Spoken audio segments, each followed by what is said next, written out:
পরিবারের মধ্যে কোনো পার্থক্য করা, বিভেদ করা, এটার কোনো প্রশ্ন আসে না। আমরা বাংলাদেশের মানুষ, বাংলাদেশ, এটি আমরা নিশ্চিত করতেছি। এটা নিয়ে আর কোনো বাদ বিবাদ ইত্যাদি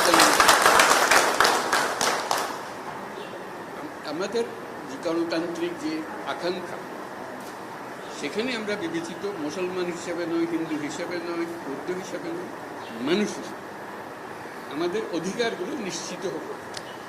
সমস্ত সমস্যার গোড়া হলো আমরা যত প্রাতিষ্ঠানিক আয়োজন এগুলো করেছি সব কিছু পচে গেছে। এই কারণে এই গোলমালগুলো হতেছে।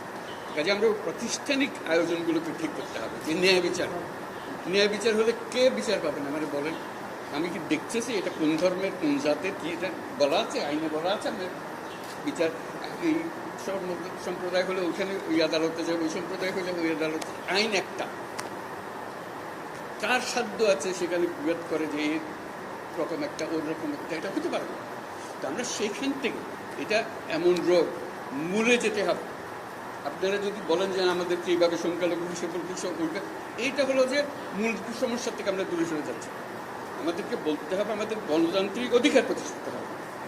সেটা পেলে আমাদের বাক স্বাধীনতা প্রতিষ্ঠিত হবে। যেগুলো আছে এগুলো করে আমরা নতুন কিছু করতে হবে। আমাদের হিউম্যান রাইটস প্রতিষ্ঠা করতে হবে, আমাদের মানবিক অধিকার প্রতিষ্ঠা করতে হবে। আমরা এটাই হলো আমাদের মূল লক্ষ্য। আপনারা যদি টেনে টেনে নিয়ে আসেন আমি অমুক, আমি তমুক, আমি এইটা আবার পুরনো খেলায় চলে গেল। এটা আপনাদের ওই স্বীকার করার জন্য যারা বসে আছে তারা এগুলো স্বীকার করে। আপনারা বলেন যে আমি মানুষ, আমি বাংলাদেশের মানুষ, আমার সাংবিধানিক অধিকারেই আমাকে দিতে হবে। সব সরকারের কাছে এটাই চাইবেন, আর কিছু চাই না। আমরা, আমার সঙ্গে অনেকের পরিচয় আছে, আজকে নতুন পরিচয় নিয়ে আমাকে আজকে দেখেন নাই আপনারা। আমরা যখন শুরু করি আমাদের কাজ, গ্রামীণ ব্যাংকের কাজ, আমরা গরিব মেয়েদের নিয়ে কাজ করতে পারছি। এবং কেউ বলছে না মেয়েদের, মুসলমান মেয়ে যাওয়া যাবে না। ভাই জীবনে ধর্মেরই হোক, তার টাকার দরকার আছে, তারা টাকা দিলে সে দুটো মুরগি কিনবে, ডিম পারবে, দুটা খেতে পারবে। পাশের পাড়া হলো হিন্দু পাড়া। কেউ বলছে আপনি হিন্দু পাড়ায় যাবেন? মনে না, কেউ তো যায় না হিন্দু পাড়ায়। আপনি কেন যাবেন? আমি তো হিন্দু পাড়ার জন্য আসলে মুসলমান পাড়াতে যাই, গরিব মেয়ের জন্য এসছি।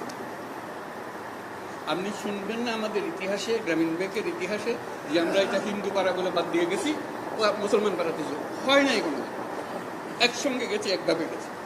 বরং ওরা বলছে যে মুসলমান আসছে, আমাদের কি করতে হবে, কি একটু দূরে থাকতে হবে। আমার ভাই, আমাদের জন্য দূরে থাকতে হবে না। আপনার সঙ্গে যে কথা, এটা কথাবার্তা সোজাসুজি মুসলমান মেয়েদেরও কথা বলছে, ওদেরও বলছে। ভাই আপনি ঘুমটা দিয়ে যাইয়েন না, আমাদের কথাটা শুনে। একই কথা, যেটা তার অধিকারটাকে প্রতিষ্ঠিত হয়। আমাদের এই মূল কাজটার মধ্যে যেটা আপনাদের নেহাত সুনির্বন্ধ অনুরোধ, আপনারা ওই বিভিন্ন ইয়েতে চলে যাবেন না, ক্ষোভের মধ্যে চলে যাবেন না। এই ক্ষোভ হলে এই ক্ষোভের মধ্যে মারামারি, কারাগারে লেগে যাবে। একত্রে আসুন, এক আইন, যে আমাদের আইনের অধিকার দিতে হবে। আজকে যেটা বললেন যে আমরা আইনের অধিকার পাই না, আমাদের বিচার, এটি হলো আসল জিনিস। বিচার ব্যবস্থা আমাদের দিকে তাকায় না, পুলিশ আমাদের দিকে তাকায় না, কিছুই আমাদের দিকে তাকায়। কারণ আমি অধিকারটা প্রতিষ্ঠা করতে পারি, আমাদের নীতিটা আমরা প্রতিষ্ঠা করতে পারি। আমরা যে প্রাতিষ্ঠানিক আয়োজন করেছি, এটা বায়াস একটা। আপনি যত কিছু বলেন, ওই একটা ক্ষোভ করতে আরম্ভ করবেন, তারা মজা পেয়ে যাবে। ওই মজার খেলাতে আমাদেরকে নিয়ে যাবেন। আমরা এসেছি এক মানুষ, এক অধিকার, এর মধ্যে কোনো পার্থক্য করা যাবে। আমাদেরকে একটু সাহায্য করেন আপনারা, ধৈর্য ধরেন। করতে পারলাম কি পারলাম না সেটা পরে বিচার করেন। যদি না পারি আমাদেরকে দোষ, এটাই হলো। ধন্যবাদ।